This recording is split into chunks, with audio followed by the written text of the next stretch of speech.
Okay, so market survey questionnaire. Nakikita mo ba yung display ng Yes monitor? po.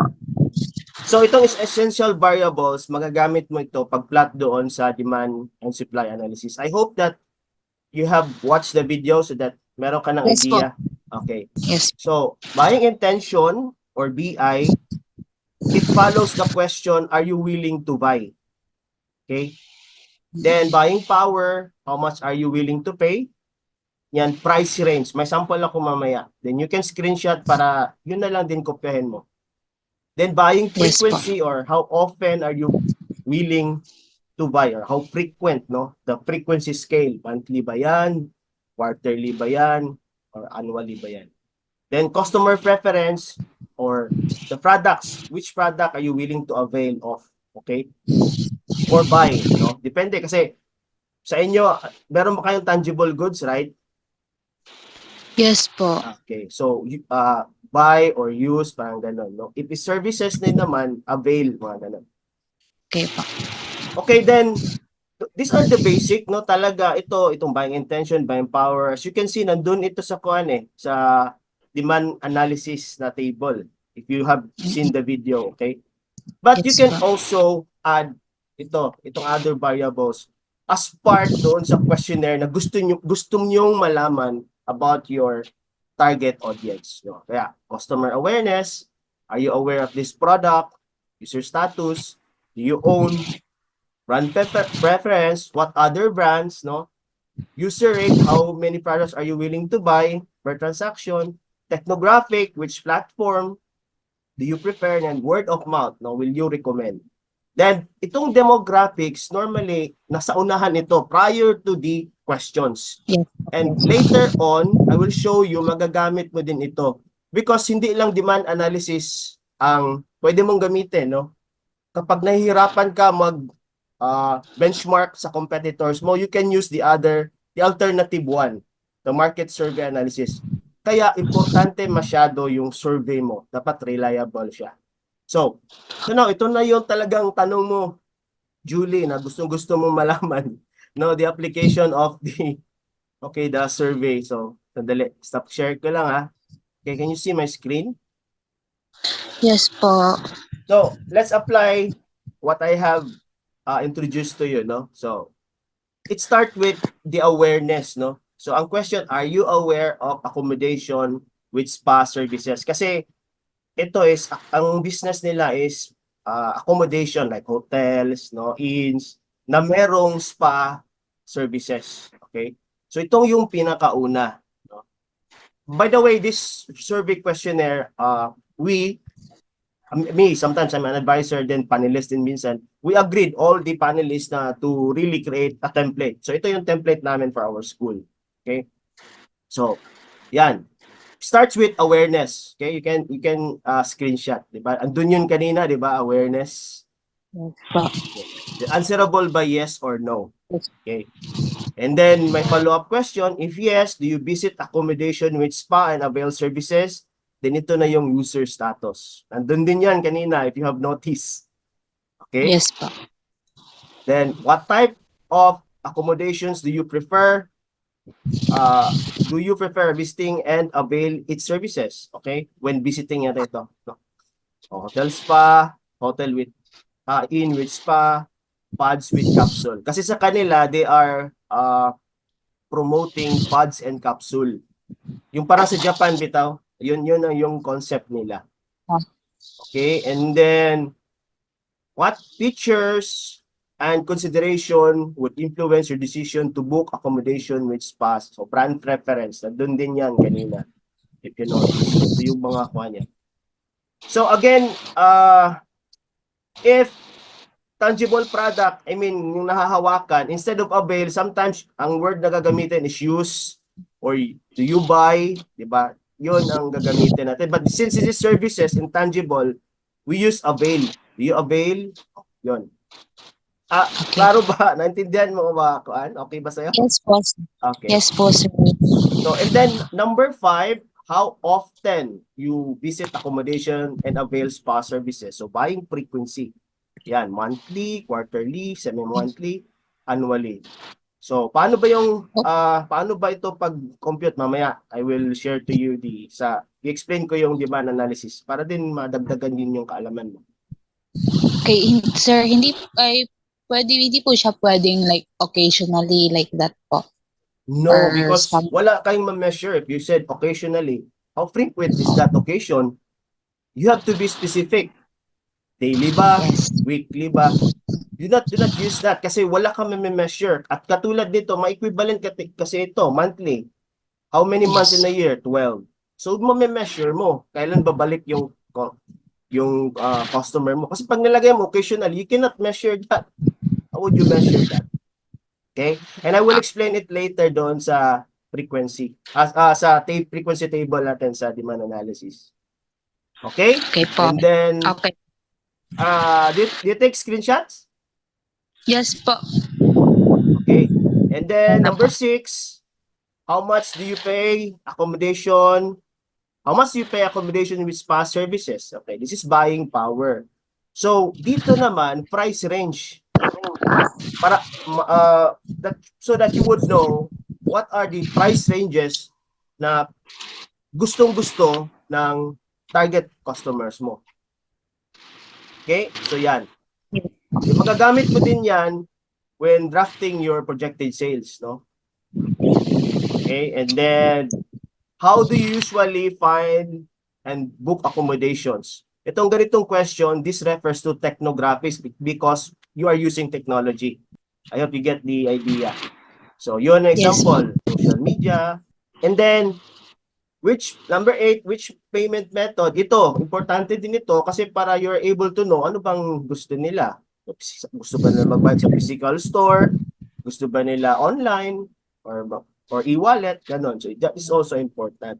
And then itong buying intention, this is very, very important because this will enable you to know na ilan ba yung mga customers na gumagamit sa product.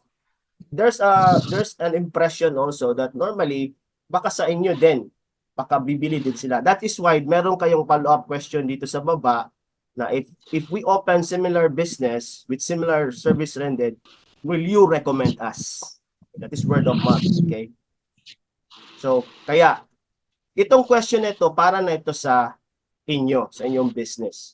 But the Yes. rest, yung sa above, that is the general question, getting information yung behavior ng customer pertaining sa particular brand, particular product, or particular business.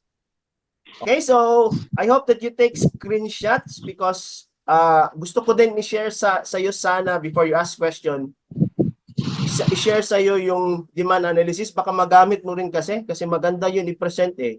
If okay lang sa iyo. Yes po. So I will share that one also. Alright. Okay, so let's apply yung mga questions dito sa demand analysis. Like I said kanina, may dalawang approach, demand and supply analysis, na an endpoint yan, dito yung pinaka-final na table, table 4, demand and supply analysis table, na may projected demand, projected annual supply, and demand gap. But some, nahihirapan sila kunin yung competitor for lack of data. So they use the market survey analysis. And I will explain it to you also ang usage nito. Okay? So let's start with the demand analysis using the demand and supply analysis approach. As you can see, you start with the population. Okay?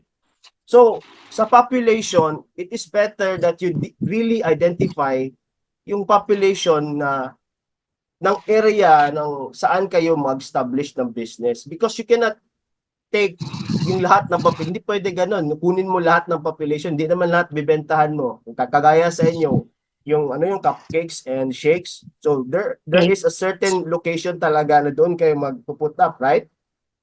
Yes po. Yes po. Okay. A barangay po. So, Within a barangay. barangay. So, yan, pwede nyo kunin yung radius kung saan sakop ng barangay na kayang abutin ng business nyo. And then, ito lang mga kailangan natin. Product user status, buying intention, buying power, and buying frequency. Okay? So, yun ang ipa-plot natin. So, dapat nandun ito included ito sa survey nyo. So kunwari sa product user status, okay, 52% yung nag-said ng yes, di ba? Do you use the product? Ganun. Okay. So, lagay natin dito. Sa inyo, product nyo, shakes. Nag-survey kayo and cupcakes. Out of 20,000, 52% lang or 10,400 na tao ang umiinom at kumakain ng tawag ito, shakes and cakes. Cake ba yan sa inyo? Cupcake? Cupcake, no? And then buying intention, okay, yung question na if you, yan ba yung question na yan? Yung number 9 question na if all the factors are considered, no, yon, would you Yes. avail or would you buy our, yon, ganon. Kunwari, 62% nag-said ng yes. So, it narrows down again. So, ang ibig sabihin, out of the 10,000 na gumagamit, ang willing na mag-avail is 6,448 lang. Okay? Then, buying power, the buying power is yung price range. Okay? Kunwari, yung pinakamataas na price range, kunwari, magkano ba yung price ng product na diset nyo? Kunwari lang. Sige, bigyan. Kunwari, Sige. Go ahead. Kunwari, 200. Pwede, okay lang ba? 200. Para ito na lang gawin ng example. Kunwari, yung 200 yung dominant, yun ang ilagay niyo dito sa buying power. And then we arrive at our base demand. So, dito nag-uumpisa lahat. Okay? And then, Julie, take note if sometimes bloated ito masyado and then lumulobo ito and then it would not jive with your annual supply. Because probably you were not able to get really the definite or the exact talaga na location or yung population nyo ba, yung number ng population, baka mali. So sometimes, if bloated yung base demand, you just take a percentage. Kunwari, mataas na yan masyado, you just take percentage. Kasi magbo-bloat talaga yan siya. Nakuha mo, Julie? Yes po. But dito kasi, na-identify yung population na 20,000 lang talaga for that specific place. Like I said, you cannot, hindi kasi, you have questions? Sa amin kasi, sir, kinuha mo namin, muna namin yung population ng barangay. Tapos, through Sloven formula po. Yeah. Selected respondents lang po. So Sloven, how many are your respondents? Ay, hindi ko pa na sir, kasi like nasa methodology pa lang po namin. Yeah, but yan, but ang kuan niyan, ang take niyan is that out of this population, yung result ng Sloven, yun lang din ang bibigyan niyo ng yung kuan, okay? Yes po. But yun po, yun po yun dyan sa population namin. Dyan sa dito sa market segmentation, yun po yung kung ano yung sagot sa Sloven formula, yun po yung ilalagay namin dyan sa population. No. Ang ilagay niya sa population is the number of population, yung radio, sakop ng kuan nyo, sakop ng business nyo. Kunwari, barangay A, B, and C, yun talaga yung target market nyo. Yun ang ilagay niya sa population. Ang Sloven's formula, gagamitin lang natin yun para bigyan, we need to, hindi kasi natin bigyan ng hindi kasi tayo mag-sampling lahat, bigyan natin kasi it is a waste of time. So we use Sloven's method or formula para maging scientific tayo and we try to be efficient. So ano yung result ng Sloven's and then yun lang bibigyan natin ng ating survey questionnaire. Yes po. So, do not confuse hindi yung sagot sa Sloven ilagay mo dito. Hindi, mali 'yon. Sa sampling lang 'yon. Okay, and then so ito sa kanila, ito yung frequency nila. So, napanood po sa video. Okay, so you know how to do this na. Meron ka ng idea. So sa frequency equivalent, obvious naman masyado. Once a month. So in a year, there are 12 months, di ba? Quarterly, 4 na beses. Bi-annually or semi-annually, 2. Then annually. So I think natingnan mo na. So itong table for this is the end product talaga. ito. But sa amin, we required pa rin na i-present ito para makita din ng panelists how did they arrive with these figures. So, ang projected total demand is from dito talaga galing, dumaan sa buying frequency. Ito din ang ilagay mo dito. But ito, naka-formula na ito eh. So, we give templates to our student. Meron din ba kayong template? Wala. Wala Or, pong wala kami, pong binigay na, yung balik yung yun ko pong format, yun lang po binigay sa amin with the description na ilalagay yeah, each or sections. unfortunately, no, but sige lang, at least nalaman mo din. So for the supply analysis, normally we advise our students na talagang they visit the competitors, at least 3 to 4 or 5 the max, pwede na 'yon. Magtanong-tanong sila, ilan ba yung daily customers? Actually, it starts with daily. So monthly lang, gimultiply lang na nila by 30 or 20.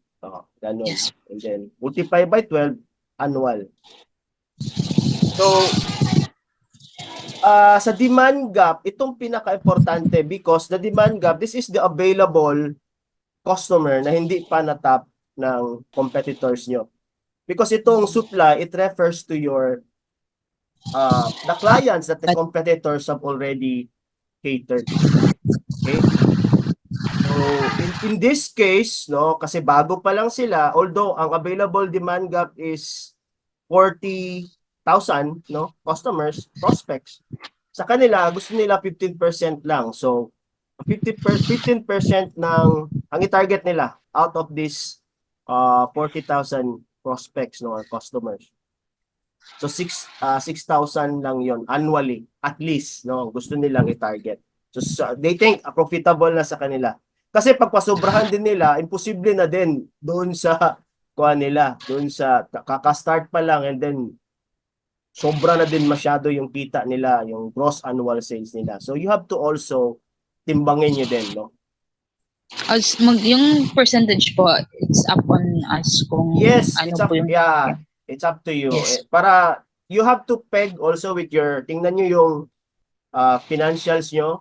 I hope meron din kayong template kasi our students will really provide a template so there's no reason for them na hindi sila maka-produce talaga. And then meron pa silang accountant just to check talaga kung talagang tama yung gawa nila. Kayo, I think meron talaga kayong accountant. Hindi pwede wala. Meron? Sana po meron. For financials naman po, i-aralin ko rin po. By the way, accountancy student din naman. Okay. So, I can. So, madali lang para sa iyo. So, you can get along. So, ito na. And then, for your estimate muna ng sales mo, multiply mo lang yon sa selling price mo, yung pinakamataas. Ito na yung estimate. So, lahat nakasalalay talaga with your survey questionnaire. Dapat kung ano yung nasa survey questionnaire niya, doon talaga nag-uumpisa lahat. Kaya, wag yung bitaw, anong kasi tawag na ako sa Bisaya pa ka ng hausyaw. Kailangan talaga mag-survey talaga kayo kasi malalaman na yan ng panelists. Okay? And then the other one is the market survey analysis. So dito na yun magagamit mo yung demographics, no? In terms of tawag ito. Kasi walang tawag nito, competitors or supply analysis. Oh, tingnan mo, wala. So doon na yun magagamit. Kaya kunin mo din yung demographics. Okay? So it starts with age. Kasi normally yung isang example, gender nilagay dito kasi target nila female lang.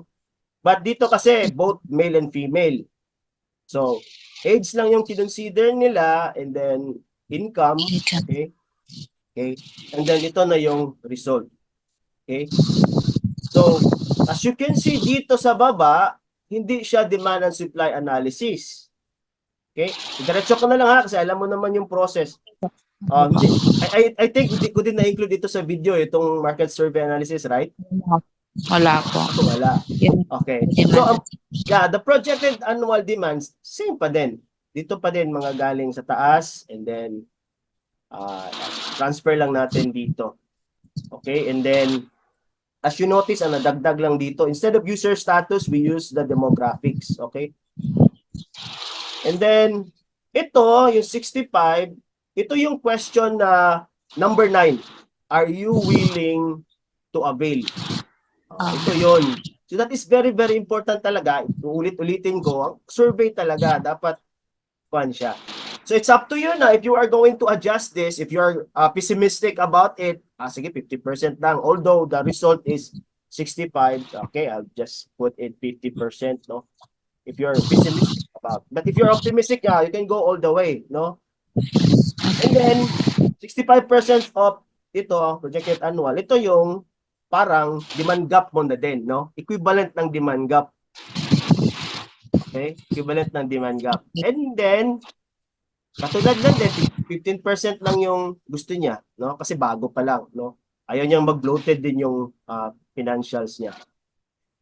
And then, ganito lang din. Multiply mo lang yung selling price with your expected target market or projected target market, and you arrive with your estimated annual sales. So, initial mo.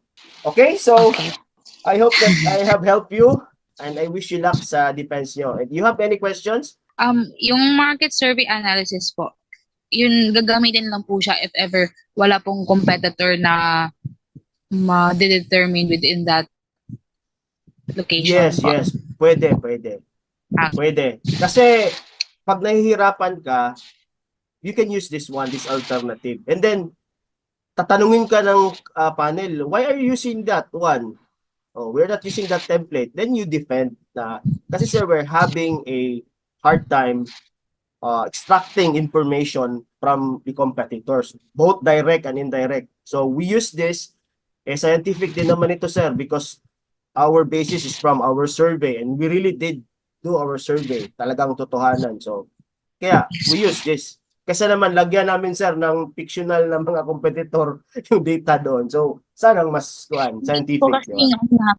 kasi wala pong nakikitang competitor within that barangay po. Kaya medyo Indirect competitor, meron kayo? Wala din. I mean, indirect. Hindi siya shake, pero substitute. meron po mga ganun, indirect. Yeah, you can use it as your competitor. But again, but if you wanted to use this, then you can. If it is allowed also by the panelists. It's up to the panelists kasi na mag-decide. Kasi pag defend nyo, pag sabihin nila, no, I need a comparison with your demand and supply analysis. Pero pag talagang wala talaga, then you have to argue. Argue na wag naman yung bastos ha, kasi panelists are always dapat we need to respect them. Kasi pag ako bastos din yung talagang babanatan ko din. Okay? Kaya, yeah, you have to follow the panelists kung ano yung recommendation nila. So, but if you explain it nicely, then they would agree with you. Yung parang first impression ba, parang na, they were really amazed by your presentation. And then, they would probably agree. Okay po. Thank you po, sir. So, wala lang question, Julie? Wala na po. Can I avail your yung guide po? Yeah, pwede. Meron ka ba talaga natutunan, Julie? Opo, marami po. Kahit sa video lang po na, kasi short pan po yung ko, sa mga videos. Kung pag mahaba po yung video, parang naano po ako. Kung pag short video, mas mabilis pong yung mas madali mo ma-absorb, yeah. Opo, mas madali ko pong na-absorb. So if you have questions, welcome Julie. So if you have question, just raise it sa kuha na lang, I will answer. And then let me know what is the result of your defense, ha? Salamat. Thank you po. Okay, welcome Julie. Bye. Bye po.